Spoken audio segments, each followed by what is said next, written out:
N'hésitez pas à liker la vidéo si elle vous plaît et si vous êtes nouveau sur la chaîne, n'oubliez pas de vous abonner et d'activer la notification pour ne rater aucune de nos prochaines vidéos. On commence.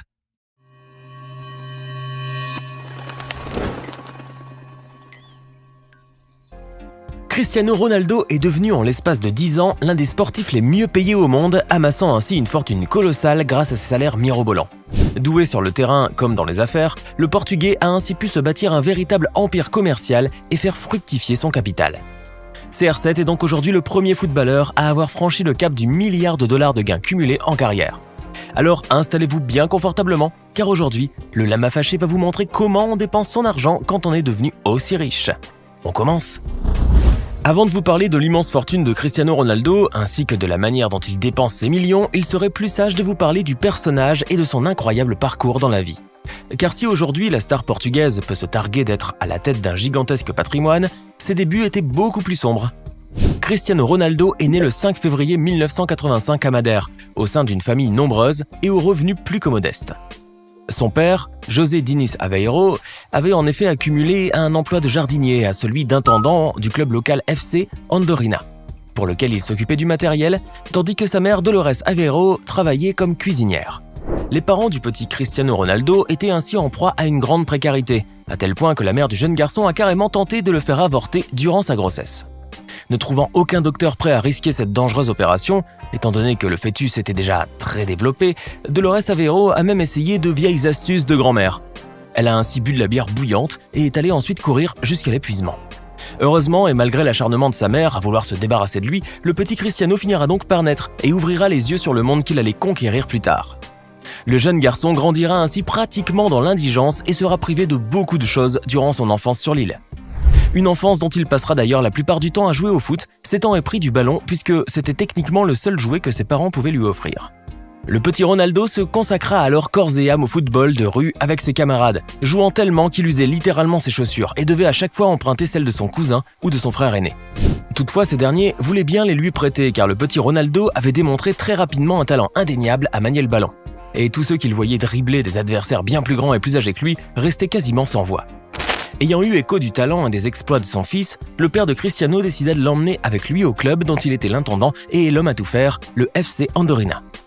L'intégration de ce club sera le début du parcours du jeune Ronaldo, puisque c'est sous son maillot qu'il disputera son premier match officiel alors qu'il est âgé d'à peine 7 ans. C'est aussi avec ce club que la future star allait apprendre les vraies règles du football, ainsi que la discipline et l'organisation des postes et des tactiques. Des règles que le jeune garçon assimila rapidement, et très facilement, ce qui lui permit au final d'être remarqué par un des plus grands clubs du Portugal et d'Europe, le Sporting Club de Portugal.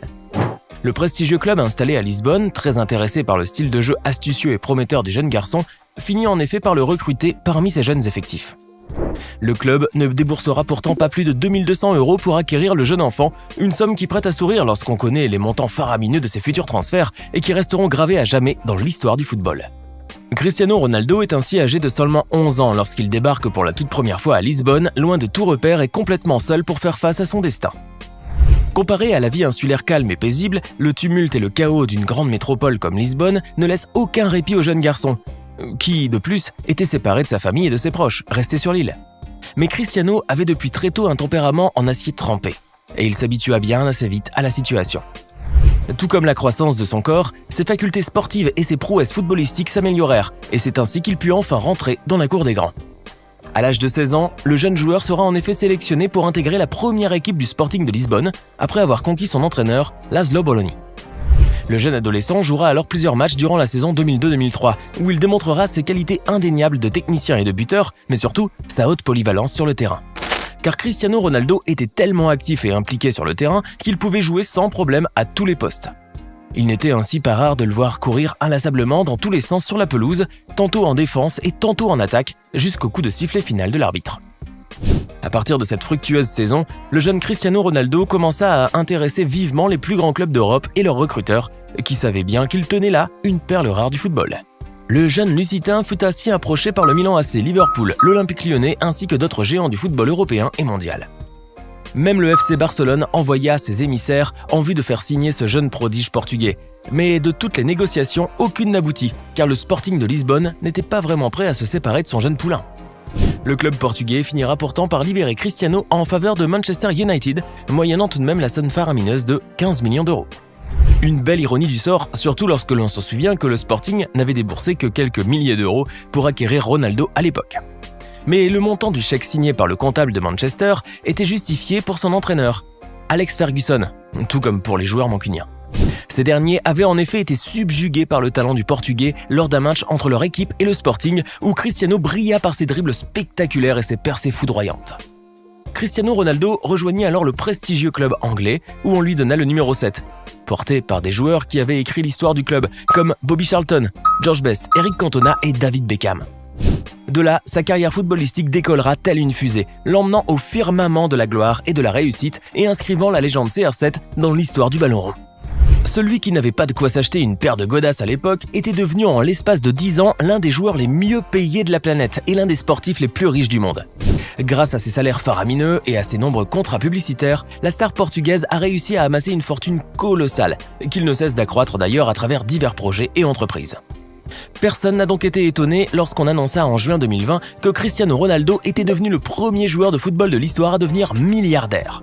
À la tête d'une fortune aussi colossale et ayant vécu une grande partie de son enfance dans l'indigence et les privations, on se demande bien comment Cristiano Ronaldo dépense ses millions d'euros. Mais la réponse à cette question n'est pas vraiment une tâche ardue, car la star du ballon rond n'hésite pas à afficher ses hobbies et ses loisirs quotidiens sur Instagram et les réseaux sociaux. Ces millions de fans peuvent admirer ainsi la vie ultra luxueuse que mène leur idole, ainsi que leurs nombreuses passions coûteuses qu'il cumule. Grand amateur de bolide, Cristiano Ronaldo dépense sans compter lorsqu'il s'agit de s'équiper de la toute dernière voiture de sport à la mode. Son garage automobile est ainsi rempli des voitures les plus luxueuses et les plus chères, à l'image des Bugatti, dont il semble bien en faire une collection. L'attaquant de la Juve possède en effet 2 exemplaires de ce supercar, la Veyron et la Chiron, qui coûtent tous deux dans les environs de 4 à 5 millions d'euros. Mais jamais 203 comme on dit, et la star portugaise du ballon rond entend bien mettre en pratique ce vieux dicton. Cristiano Ronaldo va en effet bientôt recevoir une Bugatti 110, le dernier modèle du prestigieux constructeur français.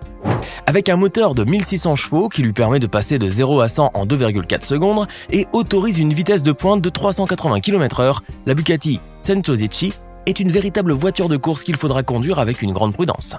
Mais ce n'est pas tant ses incroyables performances que son prix qui laisse complètement pantois, car cette petite merveille de la route est officiellement la voiture la plus chère du monde puisqu'elle coûte la petite bagatelle de 8 millions d'euros.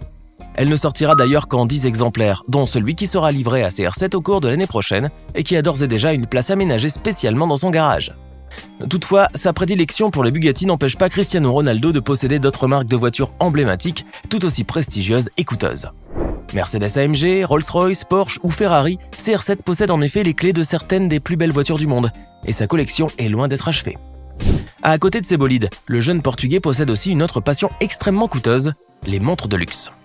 L'attaquant vedette de la Juve en détient ainsi toute une collection, dont la valeur totale dépasse facilement les 8 millions d'euros.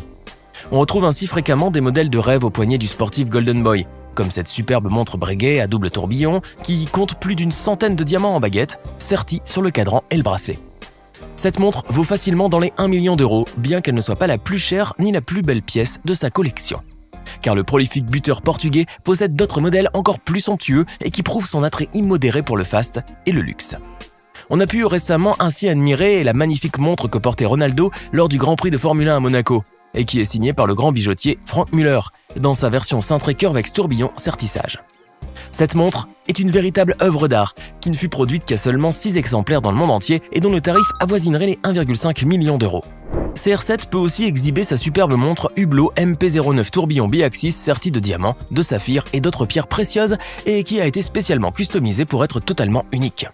Mais là aussi, ce n'est pas la plus chère ni la plus luxueuse de ces montres, car le clou de sa collection demeure la Planétarium tourbillon triaxial, qui a été vue à son poignet à la soirée de Quinas de Ouro, récompensant le meilleur joueur portugais. Ce surprenant modèle est un mélange sublime de technologie de pointe, ainsi que de matériaux extrêmement précieux et dont la valeur est estimée à près de 2,5 millions d'euros. Le goût du luxe de Cristiano n'échappe donc à personne, et l'attitude terriblement ostentatoire du jeune joueur y est pour beaucoup. Il n'y a d'ailleurs qu'à voir l'incroyable demeure qui fait office de sa maison principale pour comprendre à quel point CR7 mène une vie de rêve. Ronaldo vit en effet dans une splendide villa construite par l'architecte Joaquín Torres à la Finca, une communauté exclusive de Madrid. D'une valeur nette de 6,2 millions de dollars, ce somptueux palace comprend une salle de sport à domicile entièrement équipée, une piscine extérieure ainsi qu'une chambre cryogénique qui coûte plus de 50 000 dollars à elle seule. Mais si l'envie lui vient de voyager, CR7 peut tranquillement emménager dans l'une de ses résidences secondaires qu'il possède un petit peu partout dans les lieux les plus huppés de la planète. À l'image de son superbe appartement new-yorkais, 6 à la prestigieuse Trump Tower, et qui aurait coûté plus de 18 millions de dollars aux joueurs de la Juve. CR7 pourra d'ailleurs utiliser l'un de ses 2 avions privés pour se déplacer, rendant ainsi son voyage encore plus confortable et plus attrayant. La star du ballon rond possède en effet un magnifique avion Gulfstream G650, qu'il a payé près de 65,5 millions de dollars et qui peut parcourir près de 13 000 km sans ravitaillement, ainsi qu'un Gulfstream G200, qu'il a acquis pour 25 millions de dollars. Comme vous avez pu le voir, Cristiano Ronaldo mène une existence de rêve grâce à son argent qu'il dépense sans jamais compter. Le jeune Golden Boy portugais peut bien se le permettre étant donné la réussite financière de ses projets et les gains quasiment intarissables qu'il lui génère. Que pensez-vous du succès de Ronaldo et de la manière dont il dépense sa fortune? Pensez-vous que c'est mérité? Et si cette vidéo vous plaît, n'oubliez pas de mettre un pouce bleu, de vous abonner à la chaîne et d'activer la cloche pour recevoir toutes les notifications et ne rien manquer de nos prochains contenus.